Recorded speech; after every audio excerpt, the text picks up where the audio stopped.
ਸਤਿ ਸ਼੍ਰੀ ਅਕਾਲ। ਤੁਸੀਂ ਵੇਖ ਰਹੇ ਹੋ ਟੀਵੀ ਪੰਜਾਬ ਤੇ ਮੈਂ ਹਾਂ ਤੁਹਾਡੇ ਨਾਲ ਇੰਦਰਪ੍ਰੀਤ ਕੌਰ ਸੰਗੇੜਾ। ਖਬਰਾਂ ਦੇ ਇਸ ਬੁਲੇਟਿਨ ਵਿੱਚ ਤੁਹਾਡਾ ਸਵਾਗਤ ਹੈ। ਸਭ ਤੋਂ ਪਹਿਲਾਂ ਨਜ਼ਰ ਮਾਰਦੇ ਹਾਂ ਹੈਡਲਾਈਨਸ ਤੇ। ਕੈਨੇਡਾ ਦੀ ਸਿਟੀਜ਼ਨਸ਼ਿਪ ਕਿਉਂ ਨਹੀਂ ਲੈ ਰਹੇ ਲੋਕ, ਸਿਟੀਜ਼ਨਸ਼ਿਪ ਬਾਰੇ ਆਈ ਵੱਡੀ ਜਾਣਕਾਰੀ। ਅਸਾਈਲਮ ਸੀਕਰ ਬਾਰੇ ਟਰੂਡੋ ਤੋਂ ਮੰਗ, ਕਿਹਾ ਬਾਰਡਰ ਟੱਪ ਕੇ ਆਉਣ ਵਾਲਿਆਂ ਨੂੰ ਰੋਕੋ।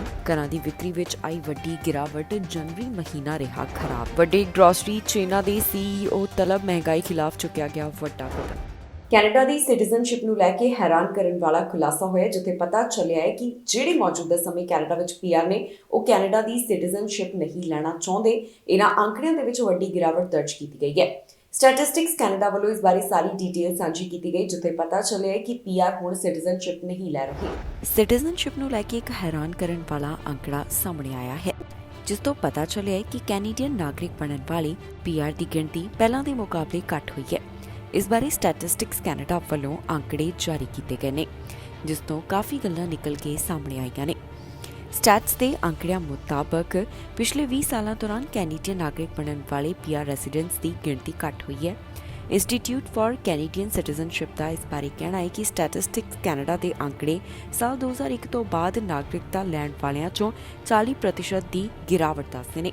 ਗਰੁੱਪ ਦੇ CEO ਦਾ ਕਹਿਣਾ ਹੈ ਕਿ ਇਸ ਗਿਰਾਵਟ ਨੂੰ ਚਿੰਤਾਜਨਕ ਦੱਸਿਆ ਜਾ ਰਿਹਾ ਹੈ ਕਿ ਇਹ ਅੰਕੜੇ ਕੈਨੇਡਾ ਵਿੱਚ ਨਵੇਂ ਆਏ ਲੋਕਾਂ ਦੇ ਅਨੁਭਵ ਨੂੰ ਬਿਹਤਰ ਬਣਾਉਣ ਦੀ ਜ਼ਰੂਰਤ ਵੱਲ ਇਸ਼ਾਰਾ ਕਰਦੇ ਨੇ। ਸਾਲ 2021 ਵਿੱਚ ਕੈਨੇਡਾ ਅੰਦਰ 10 ਸਾਲ ਤੋਂ ਘੱਟ ਸਮੇਂ ਰਹਿਣ ਵਾਲੇ PR ਵਿੱਚੋਂ ਲਗਭਗ 45.7% ਨਾਗਰਿਕ ਬਣੇ, ਜਦਕਿ ਸਾਲ 2016 ਵਿੱਚ ਇਹ 60% ਸੀ ਤੇ ਸਾਲ 2001 ਵਿੱਚ ਇਹ ਗਿਣਤੀ 75.1 ਦਰਜ ਕੀਤੀ ਗਈ। ਡਾਟਾ ਨੇ ਗਿਰਾਵਟ ਦੇ ਕਾਰਨਾਂ ਦਾ ਜ਼ਿਕਰ ਨਹੀਂ ਕੀਤਾ, ਪਰ ਦੱਸਿਆ ਜਾ ਰਿਹਾ ਹੈ ਕਿ ਕੈਨੇਡਾ ਵਿੱਚ ਰਹਿਣ ਸਹਿਣ ਦੀ ਲਾਗਤ ਅਤੇ ਨੌਕਰੀ ਦੀਆਂ ਸੰਭਾਵਨਾਵਾਂ ਵਿੱਚ ਗਿਰਾਵਟ ਦੇ ਸੰਭਾਵਿਤ ਕਾਰਨ ਹਨ। CEO ਨੇ ਕਿਹਾ ਕਿ ਅਦਾਰਾ ਮੂਲ ਕਾਰਨਾਂ ਦੀ ਜਾਂਚ ਕਰ ਰਿਹਾ ਹੈ। ਇਸ ਦੇ ਨਾਲ ਹੀ ਉਹ ਕਹਿੰਦੇ ਨੇ ਕਿ ਕਾਰਨ ਕੋਈ ਵੀ ਹੋ ਸਕਦੇ ਨੇ, ਪਰ ਆਖਿਰ ਜੋ ਬਦਲ ਰਿਹਾ ਹੈ ਉਹ ਇਹ ਹੈ ਕਿ ਲੋਕਾਂ ਨੇ ਫੈਸਲਾ ਕੀਤਾ ਕਿ ਉਹਨਾਂ ਨੂੰ ਹੁਣ ਟੀਮ ਕੈਨੇਡਾ ਦਾ ਹਿੱਸਾ ਬਣਨ ਵਿੱਚ ਘੱਟ ਦਿਲਚਸਪੀ ਹੈ। ਡੈਨੀਅਲ ਕਹਿੰਦੇ ਨੇ ਕਿ ਇਹ ਨਿਗਾਰ ਕੈਨੇਡਾ ਦੀ ਆਰਥਿਕ ਅਤੇ ਸਮਾਜਿਕ ਦਿੱਖ ਨੂੰ ਪ੍ਰਭਾਵਿਤ ਕਰਦਾ ਹੈ। ਉਨ੍ਹਾਂ ਕਿਹਾ ਕਿ ਇਹ ਸਾਡੇ ਸਾਰਿਆਂ ਵਾਸਤੇ ਇੱਕ ਸਮੱਸਿਆ ਹੈ ਜੋ ਕੈਨੇਡਾ ਦੇ ਭਵਿੱਖ ਦੀ ਖੁਸ਼ਹਾਲੀ ਅਤੇ ਗਤੀਸ਼ੀਲਤਾ ਦੀ ਪ੍ਰਵਾਹ ਕਰਦੇ ਹਨ। ਸਾਨੂੰ ਆਪਣੇ ਦੇਸ਼ ਦੇ ਭਵਿੱਖ ਵਾਸਤੇ ਇਸ ਨੂੰ ਹੱਲ ਕਰਨ ਦੀ ਜ਼ਰੂਰਤ ਹੈ। ਦੱਸਿਏ ਕਿ ਫੈਡਰਲ ਸਰਕਾਰ ਦਾ ਇਸ ਸਭ ਬਾਰੇ ਕਹਿਣਾ ਹੈ ਕਿ ਉਹ ਅਗਲੇ 3 ਸਾਲਾਂ ਵਿੱਚ ਕੈਨੇਡਾ ਅੰਦਰ 1.45 ਮਿਲੀਅਨ PR ਨੂੰ ਸ਼ਾਮਿਲ ਕਰਕੇ ਇਮੀਗ੍ਰੇਸ਼ਨ ਨੂੰ ਹੁਲਾਰਾ ਦੇਣਾ ਚਾਹੁੰਦੀ ਹੈ।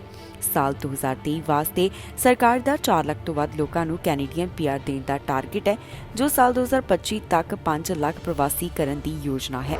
ਅਸਾਈਲਮ ਸੀਕਰਸ ਨੂੰ ਲੈ ਕੇ ਪ੍ਰਧਾਨ ਮੰਤਰੀ ਜਸਟਿਨ ਟਰੂਡੋ ਕੋਲੋਂ ਖਾਸ ਮੰਗ ਕੀਤੀ ਗਈ ਹੈ।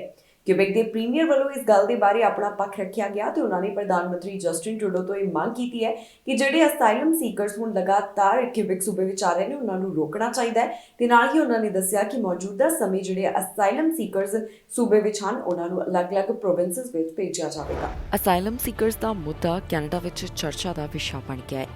ਕਿਊਬੈਕ ਦੇ ਪ੍ਰੀਮੀਅਰ ਵੱਲੋਂ ਇਸ ਬਾਰੇ ਆਪਣੇ ਵਿਚਾਰ ਸਾਂਝੇ ਕੀਤੇ ਗਏ ਤੇ ਅਸਾਈਲਮ ਸੀਕਰਸ ਦੇ ਮੁੱਦੇ ਦੇ ਉੱਪਰ ਉਹਨਾਂ ਵੱਲੋਂ ਪ੍ਰਧਾਨ ਮੰਤਰੀ ਜਸਟਿਨ ਟਰੂਡੋ ਤੋਂ ਮੰਗ ਕੀਤੀ ਗਈ ਹੈ।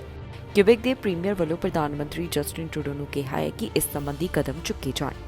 ਦੱਸਦੀਏ ਕਿ ਕਿਊਬੈਕ ਤੋਂ ਹਾਲ ਹੀ ਵਿੱਚ ਇਹ ਪੁਸ਼ਟੀ ਸਾਹਮਣੇ ਆਈ ਹੈ, ਜਿੱਥੇ ਦੱਸਿਆ ਗਿਆ ਕਿ ਜਿਹੜੇ ਬਾਰਡਰ ਪਾਰ ਕਰਕੇ ਅਸਾਈਲਮ ਸੀਕਰਸ ਆਏ ਨੇ, ਉਹਨਾਂ ਨੂੰ ਅਲੱਗ-ਅਲੱਗ ਪ੍ਰੋਵਿੰਸਸ ਵਿੱਚ ਭੇਜਿਆ ਜਾਵੇਗਾ। ਇਸ ਉੱਪਰ ਕਿਊਬੈਕ ਦੇ ਪ੍ਰੀਮੀਅਰ ਵੱਲੋਂ ਆਪਣਾ ਪੱਖ ਰੱਖਿਆ ਗਿਆ ਤੇ ਉਹਨਾਂ ਵੱਲੋਂ ਕਿਹਾ ਗਿਆ ਕਿ ਪ੍ਰਧਾਨ ਮੰਤਰੀ ਨੂੰ ਕਦਮ ਚੁੱਕਣ ਦੀ ਜ਼ਰੂਰਤ ਹੈ। ਇਸ ਬਾਰੇ ਗੱਲ ਕਰਦਿਆਂ ਪ੍ਰੀਮੀਅਰ ਨੇ ਦੱਸਿਆ ਕਿ ਜਦੋਂ ਪ੍ਰਧਾਨ ਮੰਤਰੀ ਜਸਟਿਨ ਟਰੂਡੋ ਵੱਲੋਂ ਇੱਕ ਟਵੀਟ ਕੀਤਾ ਗਿਆ ਸੀ, ਉਸ ਤੋਂ ਬਾਅਦ ਹੀ ਕੈਨੇਡਾ ਵਿੱਚ ਬਹੁਤੇ ਲੋਕ ਅਸਾਈਲਮ ਸੀਕ ਕਰ ਰਹੇ ਨੇ। ਅਜਿਹਾ ਸਾਲ 2017 ਦੌਰਾਨ ਸ਼ੁਰੂ ਹੋਣ ਦੀ ਗੱਲ ਉਹਨਾਂ ਵੱਲੋਂ ਕੀਤੀ ਗਈ ਹੈ। ਕਿਊਬੈਕ ਦੇ ਪ੍ਰੀਮੀਅਰ ਕਹਿੰਦੇ ਨੇ ਕਿ ਇਸ ਸੂਬੇ ਵਿੱਚ ਇੰਨੀ ਸਮਰੱਥਾ ਨਹੀਂ ਕਿ ਜ਼ਿਆਦਾ ਲੋਕਾਂ ਨੂੰ ਇੱਥੇ ਬੁਲਾਇਆ ਜਾ ਸਕੇ। ਇਸ ਤੋਂ ਇਲਾਵਾ ਉਹਨਾਂ ਦਾ ਕਹਿਣਾ ਹੈ ਕਿ 300 ਤੋਂ ਵੱਧ ਅਸਾਈਲਮ ਸੀਕਰਸ ਜੋ ਰੌਕਸਮ ਰੋਡ ਦੇ ਰਾਹੀਂ ਦਾਖਲ ਹੋਏ ਨੇ, ਉਹ ਉਹਨਾਂ ਦੇ ਸੂਬੇ ਵਿੱਚ ਰਹਿਣਗੇ ਤੇ ਉਹਨਾਂ ਨੂੰ ਅਲੱਗ-ਅਲੱਗ ਸੂਬਿਆਂ ਵਿੱਚ ਵੀ ਅੱਗੇ ਭੇਜਿਆ ਜਾਵੇਗਾ। RCMP ਵੱਲੋਂ ਇਸ ਬਾਰੇ ਅੰਕੜਾ ਵੀ ਜਾਰੀ ਕੀਤਾ ਗਿਆ, ਜਿੱਥੇ ਪਤਾ ਚੱਲਿਆ ਕਿ ਸਾਲ 2022 ਦੌਰਾਨ 29,000 ਦੇ ਕਰੀਬ ਲੋਕਾਂ ਵੱਲੋਂ ਬਾਰਡਰ ਪਾਰ ਕੀਤਾ ਗਿਆ ਤੇ 2021 ਦੇ ਵਿੱਚ ਇਹ ਅੰਕੜਾ 4,000 ਤੋਂ ਵੱਧ ਦਾ ਸੀ। ਅਜਿਹੇ ਵਿੱਚ ਹੁਣ ਕਿਊਬੈਕ ਦੇ ਪ੍ਰੀਮੀਅਰ ਵੱਲੋਂ ਇਹ ਮੰਗ ਕੀਤੀ ਗਈ ਹੈ ਕਿ ਇਸ ਸੰਬੰਧੀ ਕਦਮ ਚੁੱਕਣੇ ਚਾਹੀਦੇ ਨੇ। ਘਰਾਂ ਦੀਆਂ ਕੀਮਤਾਂ ਕਾਫੀ ਘੱਟ ਨੇ, ਪਰ ਫਿਰ ਵੀ ਘਰ ਖਰੀਦਣ ਵਾਲੇ ਨਹੀਂ ਮਿਲ ਰਹੇ। ਜਨਵਰੀ ਮਹੀਨਾ ਦਾ ਕਾਫੀ ਖਰਾਬ ਸਾਬਿਤ ਹੋਇਆ। ਕਾਫੀ ਲੰਬੇ ਸਮੇਂ ਤੋਂ ਬਾਅਦ ਇਹ ਦੇਖਣ ਦੇ ਵਿੱਚ ਆਇਆ ਕਿ ਜਨਵਰੀ ਮਹੀਨੇ ਘਰਾਂ ਦੀ ਸੇਲ ਬਹੁਤ ਜ਼ਿਆਦਾ ਹੇਠਾਂ ਚਲੀ ਗਈ। ਇਸ ਬਾਰੇ ਤਾਜ਼ਾ ਅੰਕੜੇ ਬੋਰਡ ਵੱਲੋਂ ਪੇਸ਼ ਕੀਤੇ ਗਏ, ਜਿਸ ਵਿੱਚੋਂ ਇਸ ਬਾਰੇ ਪਤਾ ਚੱਲਿਆ ਹੈ। ਮੌਜੂਦਾ ਸਮੇਂ ਘਰਾਂ ਦੀਆਂ ਕੀਮਤਾਂ ਤਾਂ ਕਾਫੀ ਹੇਠਾਂ ਨੇ, ਪਰ ਘਰ ਖਰੀਦਣ ਵਾਲੇ ਨਹੀਂ ਮਿਲ ਰਹੇ। ਘਰਾਂ ਦੀ ਸੇਲ ਬਾਰੇ ਜਨਵਰੀ ਮਹੀਨਾ ਤਾਂ ਸਭ ਤੋਂ ਖਰਾਬ ਸਾਬਿਤ ਹੋਇਆ। ਸਾਲ 2019 ਦੇ ਮੁਕਾਬਲੇ ਘਰਾਂ ਦੀ ਵਿਕਰੀ ਦੇ ਹਿਸਾਬ ਨਾਲ ਜਨਵਰੀ ਸਭ ਤੋਂ ਖਰਾਬ ਮਹੀਨਾ ਦਰਜ ਕੀਤਾ ਗਿਆ।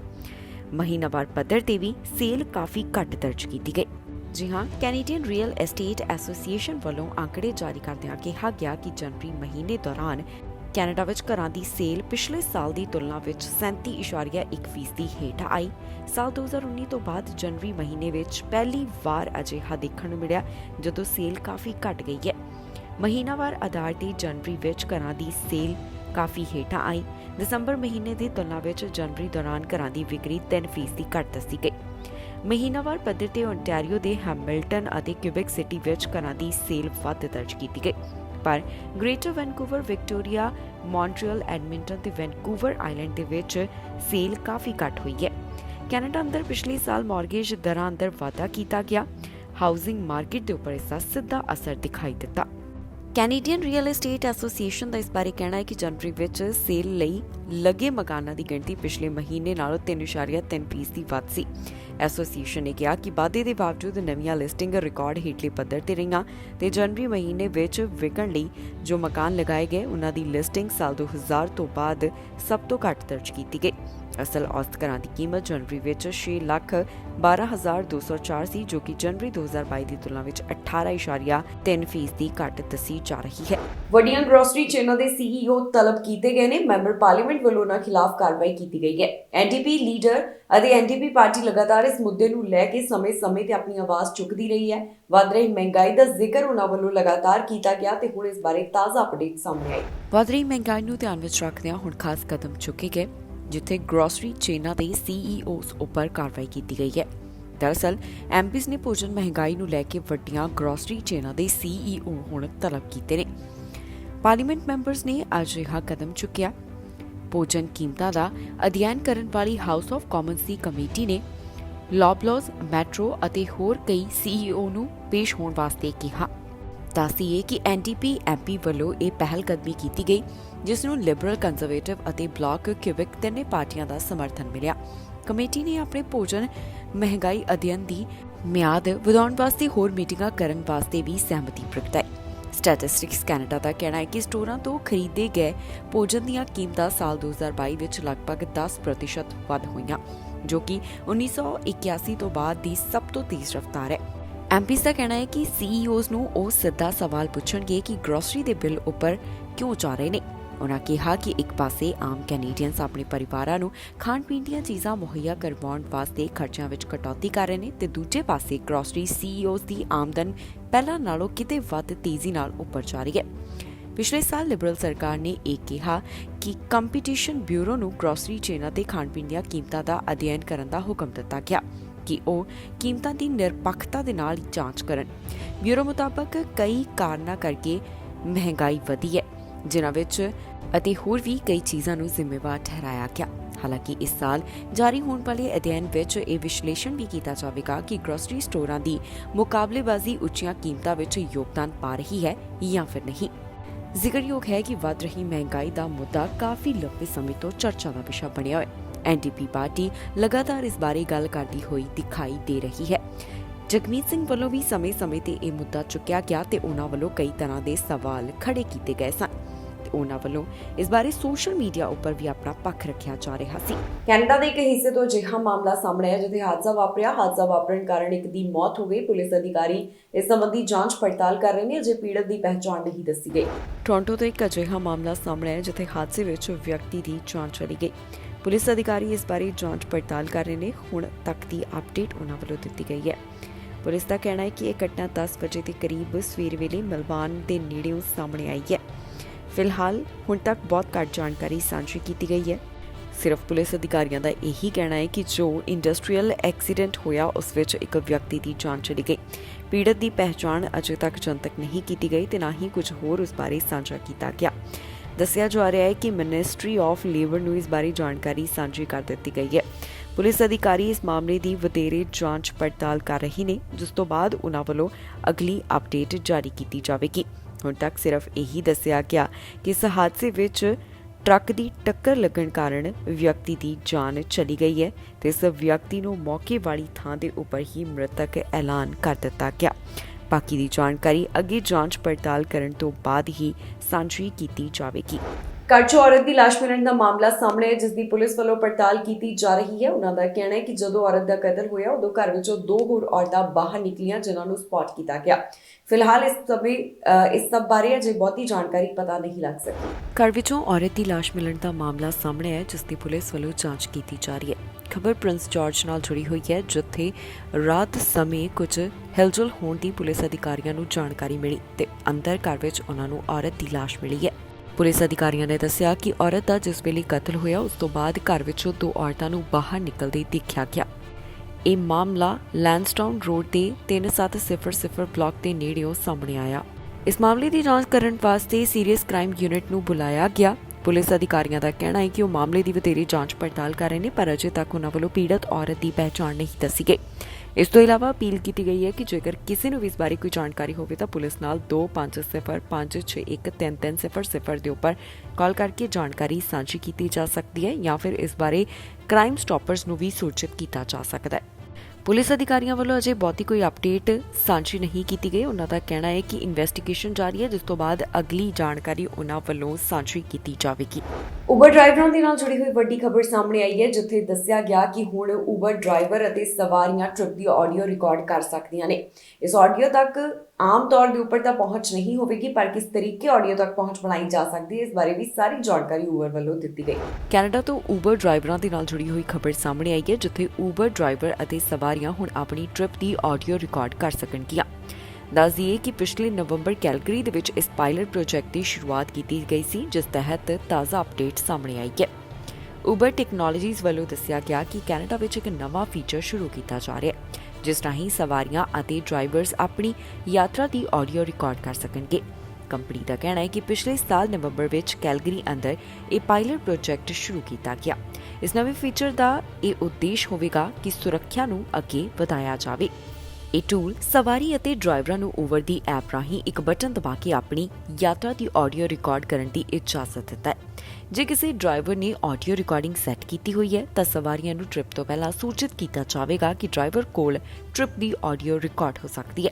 ਐਪ ਦੁਆਰਾ ਰਿਕਾਰਡ ਕੀਤੀਆਂ ਗਈਆਂ ਰਿਕਾਰਡਿੰਗਾਂ ਲੌਕ ਹੋਣਗੀਆਂ, ਇਸ ਲਈ ਡਰਾਈਵਰ, ਸਵਾਰੀਆਂ ਜਾਂ ਫਿਰ ਉਬਰ ਕੋਈ ਵੀ ਸੁਰੱਖਿਆ ਸਮੱਸਿਆ ਰਿਪੋਰਟ ਹੋਣ ਦੀ ਸਥਿਤੀ ਤੋਂ ਬਗੈਰ ਡਿਵਾਈਸ ਤੇ ਸੁਰੱਖਿਆ ਕੀਤੇ ਗਏ ਆਡੀਓ ਤੱਕ ਪਹੁੰਚ ਨਹੀਂ ਕੀਤੀ ਜਾ ਸਕੇਗੀ। ਜੇਕਰ ਕੋਈ ਸੁਰੱਖਿਆ ਘਟਨਾ ਰਿਪੋਰਟ ਹੁੰਦੀ ਹੈ ਤਾਂ ਫਿਰ ਉਪਭੋਗਤਾ ਆਡੀਓ ਫਾਈਲ ਨੂੰ ਰਿਪੋਰਟ ਨਾਲ ਹਾਸਲ ਕਰ ਸਕਦਾ ਹੈ। ਇਸ ਨੂੰ ਉਬਰ ਦੀ ਸੁਰੱਖਿਆ ਟੀਮ ਨਾਲ ਸਾਂਝਾ ਕੀਤਾ ਜਾ ਸਕੇਗਾ, ਜੋ ਆਡੀਓ ਨੂੰ ਡਿਕ੍ਰਿਪਟ ਕੀਤਾ ਜਾਵੇਗਾ ਤੇ ਬਣਦੀ ਕਾਰਵਾਈ ਕੀਤੀ ਜਾਵੇਗੀ।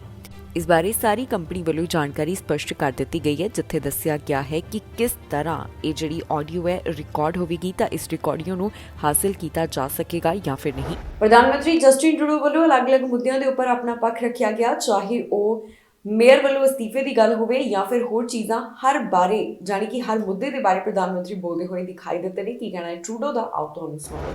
ਪ੍ਰਧਾਨ ਮੰਤਰੀ ਜਸਟਿਨ ਟਰੂਡੋ ਵੱਲੋਂ ਹੈਲਥ ਕੇਅਰ ਦੀ ਮੇਅਰ ਦੇ ਅਸਤੀਫੇ ਦੀ, ਈਰਾਨ ਦੇ ਉੱਪਰ ਪਾਬੰਦੀਆਂ ਦੀ ਜਾਣਕਾਰੀ ਸਾਂਝੀ ਕੀਤੀ ਗਈ ਹੈ। ਪ੍ਰਧਾਨ ਮੰਤਰੀ ਜਸਟਿਨ ਟਰੂਡੋ ਇਹਨਾਂ तमाम ਮੁੱਦਿਆਂ ਦੇ ਉੱਪਰ ਬੋਲਦੇ ਹੋਏ ਦਿਖਾਈ ਦਿੱਤੇ ਨੇ।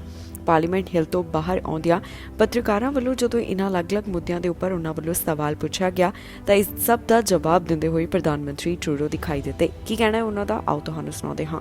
First of all, I'm very pleased that we're able to move forward on negotiating the healthcare agreements with the provinces. We know that Canadians need better healthcare services, whether it's more access to family doctors for more Canadians, whether it's moving forward on better mental health supports, whether it's on supporting our frontline workers who are being so extraordinary for the past 2 years but need better supports, or whether it's collecting better data so people are getting the best quality of care. We will continue to stand up for our public healthcare system, but we'll make sure we're doing it by delivering for Canadians. Should John Tory have resigned? C'est M. Legault qui appelle le maire et pas vous qui avez pris le téléphone pour parler soit au président ou au maire de Québec. Nous avons entamé depuis longtemps des conversations avec les Américains sur la renégociation de l'entente des tiers pays sûrs. On va continuer d'être là pour s'assurer qu'on a un système qui fonctionne selon nos valeurs de façon intègre, qui traite les nouveaux arrivants, les demandeurs d'asile dans le respect avec les appuis nécessaires, mais on avance de façon à être responsable là-dessus. You have resigned as mayor, and how will your government deal with Toronto during their leadership challenges? I want to recognize John's years of service to the City of Toronto, and that he was a strong partner for us. I know Toronto is facing real challenges, and I certainly hope that the current and future leadership is able to step up and make sure that Torontonians continue to get the opportunities. Ça va se régler quand, M. Roxham? Vous négociez depuis longtemps, mais ça va, c'est quand? On espère avoir des choses à annoncer dans les mois à venir. Honourable Prime Minister, you've said that you don't want this country to be a haven for Iranian agents, essentially. You've got business people working in Canada who the U.S. accuses of helping Iran skirt U.S. sanctions. Why are you allowing that to happen? Our security agencies are working very closely, including with the American American partners and with the Iranian diaspora here in Canada, on persons of interest, of people who have links to the Iranian leadership, whether it be in the Iran Revolutionary Guard or elsewhere. As people remember, we have moved forward with some of the strongest measures that are used in cases of folks responsible for the Rwandan genocide or the Bosnian atrocities. There, the leadership of Iran and America ਵੱਲੋਂ ਚੀਨ ਦੀ ਪੋਲ ਖੋਲੀ ਗਈ ਹੈ, ਜਿੱਥੇ ਉਹਨਾਂ ਨੇ ਜਾਸੂਸੀ ਨੂੰ ਲੈ ਕੇ ਕਈ ਤਰ੍ਹਾਂ ਦੇ ਇਲਜ਼ਾਮ ਚੀਨ ਉੱਪਰ ਲਗਾਏ ਨੇ। ਜੋ ਹਾਲ ਹੀ ਦੇ ਵਿੱਚ ਇੱਕ ਸ਼ੱਕੀ ਗੁਬਾਰਾ ਹੇਠਾਂ ਸੁੱਟਿਆ ਗਿਆ, ਉਸ ਦਾ ਮਲਬਾ ਇਕੱਠਾ ਹੋਣ ਤੋਂ ਬਾਅਦ ਪਤਾ ਚੱਲਿਆ ਕਿ ਇਸ ਵਿੱਚ ਕਾਫੀ ਚੀਜ਼ਾਂ ਅਜਿਹੀਆਂ ਲਗਾਈਆਂ ਗਈਆਂ ਸਨ ਜਿਸ ਨਾਲ ਜਾਸੂਸੀ ਕੀਤੀ ਜਾ ਰਹੀ ਸੀ। ਜਾਸੂਸੀ ਗੁਬਾਰੇ ਨੂੰ ਲੈ ਕੇ ਆਏ ਦਿਨ ਨਵੇਂ ਖੁਲਾਸੇ ਹੋ ਰਹੇ ਨੇ। ਤਾਜ਼ਾ ਜਾਣਕਾਰੀ ਦੇ ਵਿੱਚ ਹੁਣ ਚੀਨ ਦੀ ਪੋਲ ਖੋਲ੍ਹਣ ਦਾ ਦਾਅਵਾ ਅਮਰੀਕਾ ਵੱਲੋਂ ਕੀਤਾ ਜਾ ਰਿਹਾ ਹੈ। ਜੀ ਹਾਂ, ਜਾਸੂਸੀ ਗੁਬਾਰੇ ਦਾ ਜੋ ਮਲਬਾ ਮਿਲਿਆ ਉਸ ਤੋਂ ਬਾਅਦ ਚੀਨ ਦੀ ਪੋਲ ਖੋਲ੍ਹੀ ਗਈ ਹੈ ਤੇ ਅਮਰੀਕਾ ਵੱਲੋਂ ਇਸ ਨੂੰ ਲੈ ਕੇ ਹੈਰਾਨ ਕਰਨ ਵਾਲੇ ਦਾਅਵੇ ਕੀਤੇ ਗਏ। ਚੀਨ ਦੇ ਜਾਸੂਸੀ ਗੁਬਾਰਿਆਂ ਨੂੰ ਲੈ ਕੇ ਅਮਰੀਕਾ ਵੱਲੋਂ ਖਾਸ ਜਾਣਕਾਰੀ ਦਿੱਤੀ ਗਈ। ਅਮਰੀਕਾ ਦਾ ਕਹਿਣਾ ਹੈ ਕਿ ਹਾਲ ਹੀ ਵਿੱਚ ਜੋ ਉਹਨਾਂ ਵੱਲੋਂ ਸ਼ੱਕੀ ਜਾਸੂਸੀ ਗੁਬਾਰਾ ਜੋ ਹੇਠਾਂ ਸੁੱਟਿਆ ਗਿਆ, ਉਸਦੇ ਪਹਿਲੇ ਸ਼ੱਕੀ ਜਾਸੂਸੀ ਗੁਬਾਰੇ ਦਾ ਮਲਬਾ ਐਟਲਾਂਟਿਕ ਮਹਾਸਾਗਰ ਤੋਂ ਬਰਾਮਦ ਹੋਇਆ। ਇਸ ਮੌਕੇ ਮਲਬੇ ਵਿੱਚੋਂ ਜਾਸੂਸੀ ਕਰਨ ਲਈ ਵਰਤੇ ਜਾਣ ਵਾਲੇ ਇਲੈਕਟ੍ਰੋਨਿਕ ਸੈਂਸਰ ਵੀ ਬਰਾਮਦ ਕੀਤੇ ਗਏ। ਅਮਰੀਕਾ ਫੌਜ ਦੇ ਉੱਤਰੀ ਕਮਾਂਡ ਨੇ ਕਿਹਾ ਕਿ ਖੋਜੀ ਟੀਮ ਨੂੰ ਮੌਕੇ ਦੇ ਗੁਬਾਰੇ ਦਾ ਮਹੱਤਵਪੂਰਨ ਮਲਬਾ ਹਾਸਲ ਹੋਇਆ, ਜਿਸ ਵਿੱਚ ਸੈਂਸਰ ਅਤੇ ਇਲੈਕਟ੍ਰੋਨਿਕਸ ਟੁਕੜੇ ਸ਼ਾਮਲ ਸਨ। ਇਸ ਤੋਂ ਇਲਾਵਾ ਹੋਰ ਵੀ ਕਾਫੀ ਗੱਲਾਂ ਦਾ ਜ਼ਿਕਰ ਕੀਤਾ ਗਿਆ, ਜਿੱਥੇ ਦੱਸਿਆ ਗਿਆ ਕਿ ਮਲਬੇ ਤੋਂ ਪ੍ਰਾਪਤ ਵਸਤੂਆਂ ਵਿੱਚ ਲਗਭਗ 30 ਤੋਂ 40 ਫੁੱਟ ਦਾ ਐਂਟੀਨਾ ਵੀ ਸ਼ਾਮਲ ਹੈ। ਜਾਂਚ ਬਿਊਰੋ ਵੱਲੋਂ ਇਹਨਾਂ ਵਸਤੂਆਂ ਦੀ ਜਾਂਚ ਕੀਤੀ ਜਾ ਰਹੀ ਹੈ, ਜਿਨ੍ਹਾਂ ਬਾਰੇ ਅਮਰੀਕਾ ਨੇ ਕਿਹਾ ਕਿ ਇਹਨਾਂ ਦੀ ਵਰਤੋਂ ਸੰਵੇਦਨਸ਼ੀਲ ਫੌਜੀ ਸਥਾਨਾਂ ਤੇ ਜਾਸੂਸੀ ਕਰਨ ਲਈ ਕੀਤੀ ਗਈ। ਅਮਰੀਕਾ ਨੇ 4 ਫਰਵਰੀ ਨੂੰ ਪਹਿਲਾ ਗੁਬਾਰਾ ਹੇਠਾਂ ਸੁੱਟਿਆ, ਜਿਸ ਤੋਂ ਬਾਅਦ ਹੁਣ ਤੱਕ 3 ਅਜਿਹੇ ਸ਼ੱਕੀ ਗੁਬਾਰੇ ਹੇਠਾਂ ਸੁੱਟੇ ਜਾ ਚੁੱਕੇ ਨੇ। ਚੀਨ ਨੇ ਪਿਛਲੇ ਦਿਨੀ ਇਸ ਵਿਸ਼ਾਲ ਗੁਬਾਰੇ ਨੂੰ ਸਿੱਟਣ ਦੇ ਉੱਤੇ ਇੱਕ ਦਾਅਵਾ ਕੀਤਾ ਸੀ। ਚੀਨ ਵੱਲੋਂ ਲਗਾਤਾਰ ਇਸ ਗੱਲ ਨੂੰ ਲੈ ਕੇ ਜ਼ਿਕਰ ਕੀਤਾ ਜਾ ਰਿਹਾ ਹੈ ਕਿ ਉਹਨਾਂ ਵੱਲੋਂ ਕੋਈ ਵੀ ਜਾਸੂਸੀ ਲਈ ਗੁਬਾਰਾ ਨਹੀਂ ਵਰਤਿਆ ਗਿਆ, ਪਰ ਹੁਣ ਤੱਕ ਰਿਪੋਰਟਸ ਦੇ ਵਿੱਚ ਤੇ ਹੋਰ ਕਾਫੀ ਚੀਜ਼ਾਂ ਦੇ ਵਿੱਚ ਅਲੱਗ-ਅਲੱਗ ਜ਼ਿਕਰ ਕੀਤਾ ਗਿਆ ਹੈ। ਖੱਡ ਵਿੱਚ ਬੱਸ ਡਿੱਗਣ ਦਾ ਮਾਮਲਾ ਸਾਹਮਣੇ ਆਇਆ, ਜਿਸ ਤੋਂ ਬਾਅਦ 39 ਪ੍ਰਵਾਸੀਆਂ ਦੀ ਜਾਨ ਚਲੀ ਗਈ ਤੇ ਕਈ ਪ੍ਰਵਾਸੀ ਜ਼ਖਮੀ ਵੀ ਦੱਸੇ ਜਾ ਰਹੇ ਨੇ। ਅਧਿਕਾਰੀਆਂ ਦਾ ਕਹਿਣਾ ਹੈ ਕਿ ਬੱਸ ਵਿੱਚ 66 ਸਵਾਰੀਆਂ ਮੌਜੂਦ ਸਨ। ਫਿਲਹਾਲ ਅਜੇ ਮਾਮਲੇ ਦੀ ਜਾਂਚ ਪੜਤਾਲ ਜਾਰੀ ਹੈ। ਭਿਆਨਕ ਸੜਕ ਹਾਦਸਾ ਵਾਪਰਿਆ, ਜਿਸ ਵਿੱਚ ਕਈਆਂ ਦੀ ਜਾਨ ਚਲੀ ਗਈ। ਇੱਕ ਬੱਸ ਖੱਡ ਵਿੱਚ ਡਿੱਗ ਗਈ, ਜਿਸ ਤੋਂ ਬਾਅਦ 39 ਪ੍ਰਵਾਸੀਆਂ ਦੀ ਜਾਨ ਜਾਣ ਦੀ ਖਬਰ ਸਾਹਮਣੇ ਆ ਰਹੀ ਹੈ। ਇਹ ਮਾਮਲਾ ਪਨਾਮਾ ਨਾਲ ਜੁੜਿਆ ਹੋਇਆ ਹੈ। ਪਨਾਮਾ ਦੇ ਪੱਛਮੀ ਹਿੱਸੇ ਵਿੱਚ ਇੱਕ ਬੱਸ ਖੱਡ ਵਿੱਚ ਡਿੱਗ ਗਈ, ਜਿਸ ਤੋਂ ਬਾਅਦ ਵੱਡੀ ਗਿਣਤੀ ਪ੍ਰਵਾਸੀਆਂ ਦੀ ਜਾਨ ਚਲੀ ਗਈ ਤੇ ਨਾਲ ਹੀ 20 ਜਾਣੇ ਜ਼ਖਮੀ ਵੀ ਦੱਸੇ ਜਾ ਰਹੇ ਨੇ। ਅਧਿਕਾਰੀਆਂ ਵੱਲੋਂ ਇਸ ਬਾਰੇ ਅਪਡੇਟ ਲਗਾਤਾਰ ਜਾਰੀ ਕੀਤੀ ਜਾ ਰਹੀ ਹੈ। ਅਜੇ ਤੱਕ ਉਹਨਾਂ ਵੱਲੋਂ ਇਹ ਨਹੀਂ ਦੱਸਿਆ ਗਿਆ ਕਿ ਬੱਸ ਵਿੱਚ ਸਵਾਰ ਯਾਤਰੀ ਕਿਹੜੇ ਦੇਸ਼ ਦੇ ਨਾਗਰਿਕ ਸਨ, ਪਰ ਉਹਨਾਂ ਵੱਲੋਂ ਇਹ ਸਪਸ਼ਟ ਕਰ ਦਿੱਤਾ ਗਿਆ ਕਿ ਬੱਸ ਵਿੱਚ 66 ਪ੍ਰਵਾਸੀ ਸਵਾਰ ਸਨ। ਇਸ ਹਾਦਸੇ ਬਾਰੇ ਪਨਾਮਾ ਦੇ ਕੌਮੀ ਇਮੀਗ੍ਰੇਸ਼ਨ ਸੇਵਾ ਦੇ ਨਿਰਦੇਸ਼ਕ ਵੀ ਬੋਲੇ ਨੇ, ਜਿੱਥੇ ਉਹਨਾਂ ਨੇ ਦੱਸਿਆ ਕਿ ਤੜਕੇ ਇਹ ਹਾਦਸਾ ਵਾਪਰਿਆ, ਜਿੱਥੇ ਬੱਸ ਟਕਰਾਈ ਤੇ ਖੱਡ ਵਿੱਚ ਜਾ ਕੇ ਡਿੱਗ ਗਈ, ਜਿਸ ਤੋਂ ਬਾਅਦ ਵੱਡੀ ਗਿਣਤੀ ਪ੍ਰਵਾਸੀਆਂ ਦੀ ਜਾਨ ਚਲੀ ਗਈ ਤੇ ਕਈ ਜ਼ਖਮੀ ਹੋਏ ਨੇ। ਫਿਲਹਾਲ ਅਜੇ ਇਹਨਾਂ ਪ੍ਰਵਾਸੀਆਂ ਬਾਰੇ, ਪੀੜਤਾਂ ਬਾਰੇ ਕੋਈ ਵੀ ਜਾਣਕਾਰੀ ਜਨ ਤੱਕ ਨਹੀਂ ਕੀਤੀ ਗਈ ਤੇ ਨਾ ਹੀ ਉਹਨਾਂ ਬਾਰੇ ਕੁਝ ਹੋਰ ਦੱਸਿਆ ਗਿਆ। ਅਧਿਕਾਰੀ ਮਾਮਲੇ ਦੀ ਵਧੇਰੇ ਜਾਂਚ ਪੜਤਾਲ ਕਰ ਰਹੇ ਨੇ, ਜਿਸ ਤੋਂ ਬਾਅਦ ਅਗਲੀ ਅਪਡੇਟ ਜਾਰੀ ਕੀਤੀ ਜਾਵੇਗੀ। ਹੁਣ ਤੱਕ ਦੀ ਜਾਣਕਾਰੀ ਦੇ ਵਿੱਚ ਇਹਨਾਂ तमाम ਗੱਲਾਂ ਦਾ ਜ਼ਿਕਰ ਕੀਤਾ ਗਿਆ।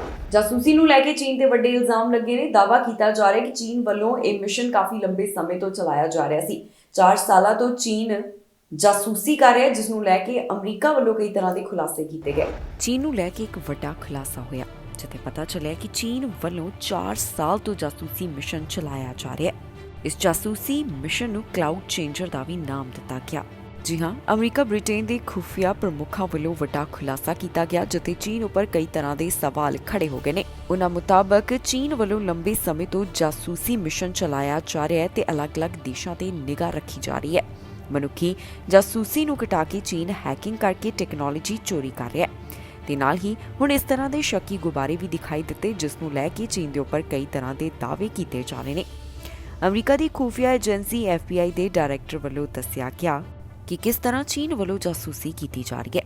ਖੁਲਾਸੇ ਵਿੱਚ ਦੱਸਿਆ ਗਿਆ ਹੈ ਕਿ ਹੁਣ ਟੈਕਨੋਲੋਜੀ ਹੈਕਿੰਗ ਚੀਨ ਦਾ ਵੱਡਾ ਹਥਿਆਰ ਬਣ ਚੁੱਕੀ ਹੈ। ਅਮਰੀਕੀ ਲੜਾਕੂ ਜਹਾਜ਼ਾਂ ਨੇ 10 ਦਿਨਾਂ ਵਿੱਚ 4 ਸ਼ੱਕੀ ਵਸਤੂਆਂ ਨੂੰ ਢਹਿ-ਢੇਰੀ ਕਰ ਦਿੱਤਾ।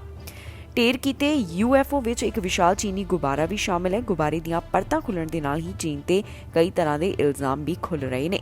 ਦਾਅਵਾ ਕੀਤਾ ਜਾ ਰਿਹਾ ਹੈ ਕਿ ਲਗਭਗ 4 ਸਾਲ ਪਹਿਲਾਂ ਅਮਰੀਕੀ ਹਵਾਈ ਖੇਤਰ ਵਿੱਚ ਵੱਧ ਉਚਾਈ ਤੱਕ ਗੁਬਾਰੇ UFO ਭੇਜੇ ਗਏ। ਇਸ ਮਿਸ਼ਨ ਨੂੰ ਕਲਾਊਡ ਚੇਂਜਰ ਦਾ ਨਾਮ ਦਿੱਤਾ ਗਿਆ। ਸਾਲ 2019 ਵਿੱਚ ਉਨ੍ਹਾਂ ਦੱਸਿਆ ਕਿ ਟੀਮ ਨੇ ਕਲਾਊਡ ਚੇਂਜਰ ਨਾਮ ਦੇ ਹਵਾਈ ਉਪਕਰਣ ਨੂੰ ਦੁਨੀਆ ਭਰ ਦਾ ਚੱਕਰ ਲਗਾਉਣ ਲਈ ਭੇਜਿਆ ਸੀ। ਅਮਰੀਕਾ ਵਿੱਚ ਪਿਛਲੇ 4 ਸਾਲਾਂ ਦੌਰਾਨ ਚੀਨ ਦੇ ਹੈਕਰਾਂ ਨੇ 7000 ਤੋਂ ਵੱਧ ਸਾਈਬਰ ਹਮਲੇ ਕੀਤੇ। ਇਸ ਵਿੱਚ ਅਰਬਾਂ ਡਾਲਰ ਲੁੱਟੇ ਗਏ। M15 ਦੇ ਮੁਤਾਬਕ ਚੀਨ ਨੇ ਕੋਰੋਨਾ ਦੌਰ ਦੌਰਾਨ ਆਪਣੀਆਂ ਖੁਫੀਆ ਏਜੰਸੀਆਂ ਨੂੰ ਜ਼ਿਆਦਾ ਸਰਗਰਮ ਕਰ ਦਿੱਤਾ। ਇੱਕ ਰਿਪੋਰਟ ਮੁਤਾਬਕ ਬ੍ਰਿਟੇਨ ਵਿੱਚ ਕੋਰੋਨਾ ਦੌਰ ਦੌਰਾਨ ਚੀਨੀ ਹੈਕਰਾਂ ਨੇ ਵੈਕਸੀਨ ਟੈਕਨੀਕ ਚੋਰੀ ਕਰਨ ਦੀਆਂ 5000 ਤੋਂ ਜ਼ਿਆਦਾ ਕੋਸ਼ਿਸ਼ਾਂ ਕੀਤੀਆਂ। FBI ਦੀਆਂ ਰਿਪੋਰਟਾਂ ਦੱਸਦੀਆਂ ਨੇ ਕਿ ਚੀਨ ਸਾਈਬਰ ਹਮਲਿਆਂ ਵਿੱਚ ਆਪਣੀ ਸੈਟੇਲਾਈਟ ਨੈਟਵਰਕ ਦੀ ਵਰਤੋਂ ਕਰਦਾ ਹੈ, ਜਿਸ ਨਾਲ ਅਲੱਗ-ਅਲੱਗ ਦੇਸ਼ਾਂ ਨੂੰ ਨਿਸ਼ਾਨਾ ਬਣਾਇਆ ਜਾ ਰਿਹਾ ਹੈ। ਮਿਸ਼ਨ ਤਹਿਤ 25 ਦੇਸ਼ਾਂ ਦਾ ਕੋਰ ਗਰੁੱਪ ਬਣਾਇਆ ਜਾਵੇਗਾ, ਜੋ ਕਿ ਇੱਕ ਦੂਜੇ ਨਾਲ ਜਾਣਕਾਰੀ ਸਾਂਝੀ ਕਰਨਗੇ ਤੇ ਹੁਣ ਇਸ ਸ਼ੱਕੀ ਗੁਬਾਰਿਆਂ ਨੂੰ ਲੈ ਕੇ ਆਏ ਦਿਨ ਨਵੇਂ ਖੁਲਾਸੇ ਹੋ ਰਹੇ ਨੇ। ਅਮਰੀਕਾ ਵੱਲੋਂ ਇਸ ਸ਼ੱਕੀ ਗੁਬਾਰੇ ਦਾ ਮਲਬਾ ਵੀ ਇਕੱਠਾ ਕੀਤਾ ਗਿਆ, ਜਿਸ ਤੋਂ ਪਤਾ ਚੱਲਿਆ ਕਿ ਕਿਸ ਤਰ੍ਹਾਂ ਜਾਸੂਸੀ ਕੀਤੀ ਜਾ ਰਹੀ ਸੀ। ਮਹਿੰਗਾਈ ਦੇ ਮੁੱਦੇ ਦੇ ਉੱਪਰ ਅਮਰੀਕਾ ਦੇ ਰਾਸ਼ਟਰਪਤੀ ਜੋ ਬਾਈਡਨ ਬੋਲੇ ਨੇ, ਉਹਨਾਂ ਵੱਲੋਂ ਇਸ ਬਾਰੇ ਆਪਣਾ ਪੱਖ ਸਾਂਝਾ ਕੀਤਾ ਗਿਆ। ਬਾਈਡਨ ਵੱਲੋਂ ਇਸ ਬਾਰੇ ਡਿਟੇਲ ਦੱਸੀ ਗਈ ਹੈ। ਕੀ ਕਹਿਣਾ ਹੈ ਉਹਨਾਂ ਦਾ, ਆਓ ਤੁਹਾਨੂੰ ਸੁਣਾਉਂਦੇ ਹਾਂ। Last week I reported on the State of the Union.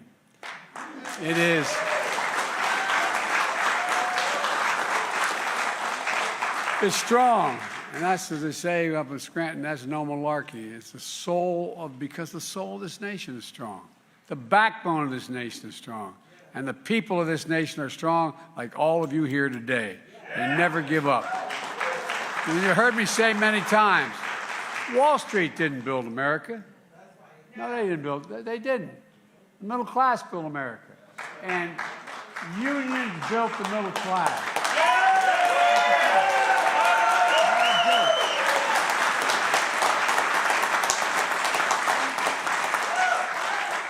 And one of the reasons I'm standing here as your president is because of the IBW, and that's no malarkey either. For the past 2 years, we've been carrying out my economic plan that grows the economy from the bottom up and the middle out, not the top down. Look, this trickle-down economy, I never watched much of it trickle on my dad's kitchen table. You know, because when the poor have a ladder up, and the middle class does well, the wealthy still do very, very well. It's not a problem. We all do well. My economic plan is what I call a blue-collar blueprint, and that means all of you for how we're going to grow this country. And I mean that sincerely. You all have significant skills. You know, you get up every morning, do your jobs, bust your necks, trying to make an honest living. My dad used to, I'm sorry to keep repeating it, but it's worth saying. My dad used to have an expression, for real. He said, Joey, a job is about a lot more than a paycheck. It's about your dignity. It's about respect. It's about being able to look your kid in the eye and say, honey, it's going to be okay, and mean it. And he meant it. Because of you, my economy is working. It's a stark contrast to our Republican friends who are doubling down on the same failed politics of the past. Top-down, trickle-down economics is not much trickle-down, as I said, in most kitchen tables in America. I'm looking forward to the debate. ਇਸ ਦੇ ਨਾਲ ਹੀ ਜਾਂਦੇ ਇੱਕ ਵਾਰ ਫਿਰ ਤੋਂ ਨਜ਼ਰ ਮਾਰਦੇ ਹਾਂ ਹੈਡਲਾਈਨਸ ਤੇ। ਕੈਨੇਡਾ ਦੀ ਸਿਟੀਜ਼ਨਸ਼ਿਪ ਕਿਉਂ ਨਹੀਂ ਲੈ ਰਹੇ ਲੋਕ, ਸਿਟੀਜ਼ਨਸ਼ਿਪ ਬਾਰੇ ਆਈ ਵੱਡੀ ਜਾਣਕਾਰੀ। ਅਸਾਈਲਮ ਸੀਕਰ ਬਾਰੇ ਟਰੂਡੋ ਤੋਂ ਮੰਗ, ਕਿਹਾ ਬਾਰਡਰ ਟੱਪ ਕੇ ਆਉਣ ਵਾਲਿਆਂ ਨੂੰ ਰੋਕੋ। ਘਰਾਂ ਦੀ ਵਿਕਰੀ ਵਿੱਚ ਆਈ ਵੱਡੀ ਗਿਰਾਵਟ, ਜਨਵਰੀ ਮਹੀਨਾ ਰਿਹਾ ਖਰਾਬ। ਵੱਡੀ ਗ੍ਰੋਸਰੀ ਚੇਨਾਂ ਦੇ CEO ਤਲਬ, ਮਹਿੰਗਾਈ ਖਿਲਾਫ ਚੁੱਕਿਆ ਗਿਆ ਵੱਡਾ ਕਦਮ। ਖਬਰਾਂ ਦੇ ਇਸ ਬੁਲੇਟਿਨ ਵਿੱਚ ਇੰਨਾ ਹੀ। ਫਿਲਹਾਲ ਮੈਨੂੰ ਇੰਦਰਪ੍ਰੀਤ ਕੌਰ ਸੰਗੇੜਾ ਨੂੰ ਦਿਓ ਇਜਾਜ਼ਤ ਤੇ ਤੁਸੀਂ ਵੇਖਦੇ ਰਹੋ ਟੀਵੀ ਪੰਜਾਬ।